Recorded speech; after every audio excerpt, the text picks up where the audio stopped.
أعوذ بالله من الشيطان الرجيم بسم الله الرحمن الرحيم الحمد لله الذي خلق السماوات والأرض وجعل الظلمات والنور ثم الذين كفروا بربهم يعدلون والصلاة والسلام على أشرف الأنبياء والمرسلين وعلى آله وأصحابه أجمعين اللهم بارك لنا في شيخنا اللهم آته خير ما سألك حبيبك ونبيك محمد عليه أفضل الصلاة وأزكى التسليم اللهم زد له في كل خير أعطيته إياه وتوفنا وهو راض عنا آمين الحمد لله رب العالمين. Dans la première partie, on avait expliqué en fait une introduction à ce que c'est que la ou les lectures de ce qu'on entend par les lectures du nom al-Mufrad, l'ism al-Mufrad, le nom singulier Allah subhanahu wa ta'ala, donc son nom. Et donc on était arrivé à la parole de l'imam al-Ghazali qu'on avait expliqué, cette parole qui dit que le khawf ou le raja, c'est-à-dire la peur et l'espérance, sont deux ailes par lesquelles al-muqarraboun, c'est-à-dire ceux qui se sont anéantis dans le ha, volent vers tout la kulli maqam min mahmoud, c'est-à-dire vers tout maqam, degré spirituel noble et élevé. Et donc une fois arrivé là, donc on se trouve face à le mourid, une fois arrivé à ce lam al-ma'rifa, il se trouve dans un vide, et ce vide n'est pas totalement vide, puisqu'en fait il s'y trouve deux secrets qu'on représente dans la tariqa, enfin qu'on appelle dans la tariqa comme le secret du fasl et du wasl, c'est-à-dire de la scission et de la jonction, et que l'on représente de la manière suivante. Donc c'est deux triangles, le triangle de la basmala qu'on avait vu dans une autre vidéo, qui est donc constitué du point du bas, du point du noun et des deux points du ya de ism ar-rahim, bismillah ar-rahman ar-rahim, noun ar-rahman ici, le point du noun ici, les deux points du ya ici. Et oui, et d'ailleurs ces deux points du ya de l'ism ar-rahim se trouve ici. On avait vu que l'un des deux points doit revenir justement à son origine, qui est le bas, qui est le point de la wasita. Et donc le commencement se fait par un point et se termine par un point en fait. C'est ça qu'il faut comprendre. Et donc c'est les sept cieux, et donc la terre qui se trouve dans ces sept cieux se trouve là, ici même, qui sont en fait rien d'autre que la nafs même du mouride. Et donc, au commencement de la création des cieux se trouve un point, et à la fin se trouve un point également. Et c'est en ce sens que Sayyiduna Ali, il dit dans un hadith, une parole qui est rapportée de lui, Al-ilm nurta katharaha al-jahilun. La science est un point que les ignorants ont rendu multiple. Donc voilà, c'était la parenthèse. Et donc ce triangle relouis, c'est-à-dire un triangle noble et élevé qu'on considère être le triangle de la basmala, et le triangle qui est en dessous, en fait, qui n'est pas un triangle soufli, on dit que c'est l'ombre du triangle c'est l'ombre de la basmala en fait. Et donc ce triangle relouis, c'est le triangle représentant le secret du wasl, et en dessous c'est le secret du fasl. Et donc, pour expliquer en fait qu'est-ce qui se passe ici, eh bien on revient à un verset dans le Coran, dans Surat Ar-Rahman, où Allah subhanahu wa ta'ala dit فَإِذَا انشَقَّتِ السَّمَاءُ فَكَانَتْ وَرْدَةً كَالدِّهَانِ. Donc, lorsque le ciel se fendra et sera à ce moment-là comme une rose écarlate. Et Sayyidina Ibn Arabi, dit dans son tafsir de ce verset, puis quand le ciel se fendra, c'est-à-dire, il dit qu'il s'agit là du ciel de ce bas monde, c'est-à-dire le ciel de l'âme bestiale, il mentionne bien Nafs al-Hayawaniya, et son fractionnement désigne ici le fractionnement de l'esprit, se séparant de la Nafs après l'anéantissement de celle-ci. Donc le ciel qui se trouve là, au moment où le mourid accède à ce stade-là, c'est-à-dire le ciel de sa nafs, va se fendre. C'est-à-dire qu'il y aura, et Ibn Arabi l'explique bien, il y a scission, partition donc, entre la nafs et l'esprit du murid. La nafs qui ne peut pas accéder au alif al-muqaddar, parce que ce alif al-muqaddar est quelque chose d'accessible uniquement à un certain degré de l'esprit. Pour exprimer la manière, de quelle façon ça se réalise, donc le faïdan shaqqatis sama, comment ce ciel se fend et qu'est-ce qui retrouver une allusion à cette étape-là. Il y a un hadith relaté selon Abu Hazim, selon Sahl ibn Sa'd, dans lequel le messager d'Allah sallallahu alayhi wa sallam a dit: Allah azza wa jal est de derrière 70 000 voiles de lumière et de ténèbres. C'est-à-dire 70 000 voiles de lumière et 70 000 voiles de ténèbres, soit 140 000 voiles. Et il n'est pas de nafs qui perçoivent du son de ces voiles sans être anéantis. Donc ici, les 70 000 voiles de lumière et de ténèbres, soit 140 000 voiles. Pour comprendre ça, en fait, on revient donc à l'écriture du nom Allah, qui en fait est la science réunie, la science tout entière du tasawwuf, et on considère les deux lettres, les deux lames, avec la science de la numérologie, en fait, la science des lettres. Et quand on considère une lettre, notre cher Sidi Mohamed Fawzi al-Kalkali nous a enseigné que dans certains cas, on considère, par exemple le lam, on ne considère pas le lam tout seul, mais on considère dans sa manière écrite phonétiquement, on va dire. Donc le lam, c'est lam plus mim. Je ne sais pas si on peut l'écrire.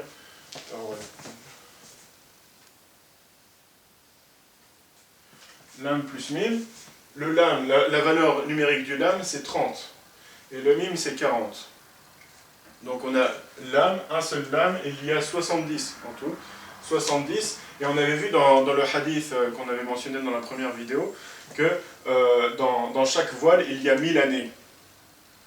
Soit donc ici 70 000 voiles dans chaque lame. Or il s'en trouve deux dans le nom Allah. Et donc c'est comme ça qu'on comprend les 140 000 voiles de lumière et de ténèbres que le mouride traverse, qui sont des voiles liées à sa nafs et qui le séparent de son créateur. Et donc cette percée des voiles se passe, c'est de cette manière qu'on transperce, que le ciel en fait, de la nafs du mouride se transperce, se fend, et que se réalise donc le verset فَإِذَا انشَقَّتِ السَّمَاءُ فَكَانَتْ وَرْدَةً كَالدِّهَانِ. Et la première indication de cette fissure donc, du ciel de la nafs hayawaniya du mouride est exprimée ensuite dans la deuxième partie du hadith où le prophète sallallahu alayhi wa sallam nous dit: et il n'est pas de nafs qui perçoivent du son de ces voiles sans être anéantis. Et donc il est bien fait référence ici au sens de l'ouïe, et non pas du toucher ou de la vue ou d'autre chose. Et pourquoi l'ouïe particulièrement, c'est le sens de l'ouïe qui est mentionné ici. Pour le comprendre, il faut revenir au hadith du wali, le hadith très connu, dans lequel, hadith Qudsi, sahih rapporté par l'imam al-Bukhari, dans lequel Allah subhanahu wa ta'ala dit par la bouche de son prophète sallallahu alayhi wa sallam: et mon serviteur ne cessera de se rapprocher de moi par des actes surérogatoires jusqu'à ce que je l'aime. Et lorsque je l'aime, je serai son ouïe avec laquelle il entend, sa vue avec laquelle il voit, sa main avec laquelle il saisit et son pied avec lequel il marche. Donc on voit bien que le premier sens qui est mentionné dans ce hadith, la première manifestation divine, c'est le fait que se voit au travers du fait que Allah dit « je serai son ouïe avec laquelle il entend ». Donc, c'est bien le sens qu'on retrouve dans le hadith, et il n'est pas de nafs qui reçoivent du son de ces voiles sans être anéantis. Donc la première chose qui se passe lorsque le ciel de la nafs se fend et que la nafs et l'esprit sont séparés l'un de l'autre, c'est que se réalise donc la parole « et je serai son ouïe avec laquelle il entend ». Ces deux secrets sont en fait considérés comme un seul, et donc, comme on l'avait vu, comme on le dit, sont donc en rapport avec la nafs même du mourid, tandis que les autres secrets relatifs aux autres maqams sont en rapport avec la connaissance du tawhid et la connaissance d'Allah subhanahu wa ta'ala. Ces deux secrets, en réalité, ils n'en forment qu'un seul. Et c'est pour ça que dans une de ses qasidas, notre cheikh Sidi Mohamed Fawzi al-Kalkali dit Sirrun fithnan wahid fattan, c'est-à-dire un secret en deux, dont l'un constitue une grande épreuve, une grande fitna. Et cette grande fitna, c'est ce dont on a parlé, ce dont d'autres personnes ont parlé et qui a fait beaucoup de bruit autour de la tariqa, qui ont prétendu que chez les Kalkali, dans le quatrième, ce qu'on appelle le quatrième sir, c'est Iblis en personne qui descend auprès du Mourid et qui vient lui enseigner la sorcellerie et d'autres choses. Donc évidemment,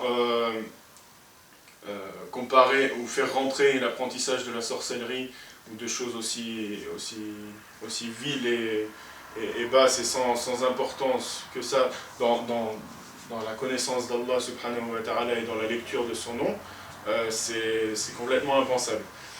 En réalité, c'est pas Iblis comme ils l'ont prétendu qui descend auprès des mourides pour leur enseigner des choses comme ça. C'est au contraire la connaissance de la nafs et la connaissance des différents types de nafs. Parce que ici, en fait, ce passage-là, c'est ici le sirat, c'est ça, ce qu'on appelle le sirat, c'est le barzakh qui se trouve entre le wasl et le fasl. Donc les deux qui attirent et qui feraient tomber le mouride s'il n'avait pas une lumière pour le guider vers le alif al-muqaddar. Et donc, ce chemin qui est très dangereux, se voit, c'est comme dans le hadith est très clair sur le sirat, il y a des crochets qui vont venir attraper les gens et les faire tomber donc, dans les flammes de l'enfer, c'est-à-dire le fasl, la scission, la scission de ce qui relie le mourid à Allah subhanahu wa ta'ala.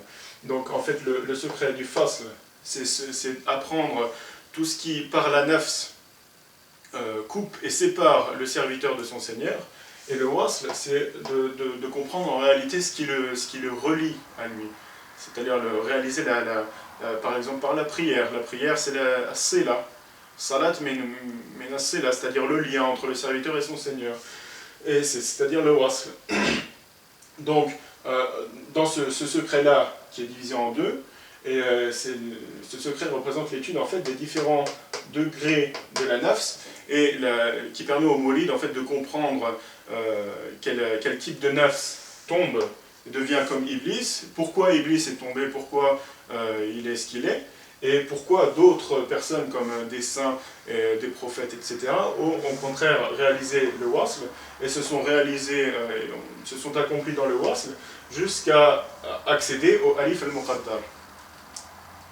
Voilà, donc une fois que réalisé ça, cette compréhension des différents types de nafs, le mouride arrive dépouillé de sa nafs, dépouillé complètement de sa nafs, c'est-à-dire il arrive en tant qu'esprit au alif al-muqaddar, et là il rencontre donc deux nouveaux secrets. Un secret qui se trouve ici, qui est relié au maqam de Nubuwa, c'est-à-dire de la prophétie, et un autre qui se trouve ici, et qui est relié au maqam de Risala. Donc ceux qui arrivent à ce stade-là connaissent des choses qui sont spécifiques aux prophètes et aux messagers. Ça ne veut pas dire qu'ils sont des prophètes ou des messagers, ni qu'ils ont atteint leur niveau, évidemment. Et ensuite, le maqam de Nurta, donc le Al-Qurb.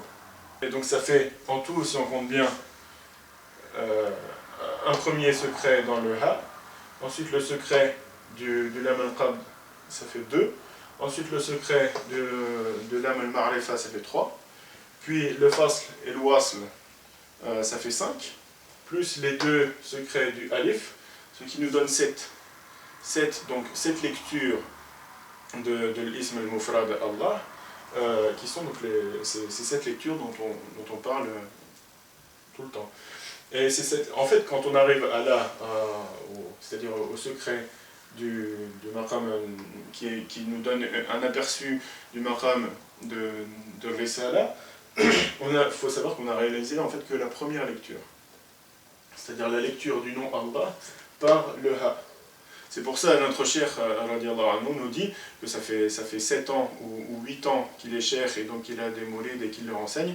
Et en 8 ans, il n'a fait que parler du ha. C'est-à-dire il n'est pas sorti, c'est-à-dire tous ses cours depuis 8 ans, il ne fait que parler par le ha. Par une seule lettre. On ne parle même pas d'un hadith complet ou d'un verset complet. Donc tous ces cours et ces enseignements sont limités au ha. Et donc une fois que le mourid arrive et complète ces 7 lectures par le ha, il revient au ha, et à ce moment-là, il lit le ha par le lam, puis le lam par le lam, puis le lam par le lam, le deuxième ou le premier par le lam, puis le fasl par le lam, puis par le lam, etc.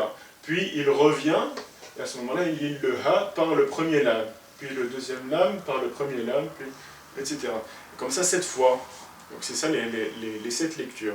Les 7 lectures du nom Allah, et 7 lectures de même dans le Coran, on retrouve 7 lectures qui sont reconnues, plus 3 lectures, 3 autres lectures, et de même dans la tariqa, dans la lecture du nom Allah, il y a 7 lectures, plus 3 lectures qu'on appelle shadha, c'est-à-dire une qira'at shadha, et ces 3 lectures donc, qui constituent les 10 lectures différentes du nom Allah, de même qu'il y a 10 lectures du Coran. نسأل الله أن يعلمنا ما ينفعنا وينفعنا بما علمنا سبحان ربك رب العزة عما يصفون وسلام على المرسلين والحمد لله رب العالمين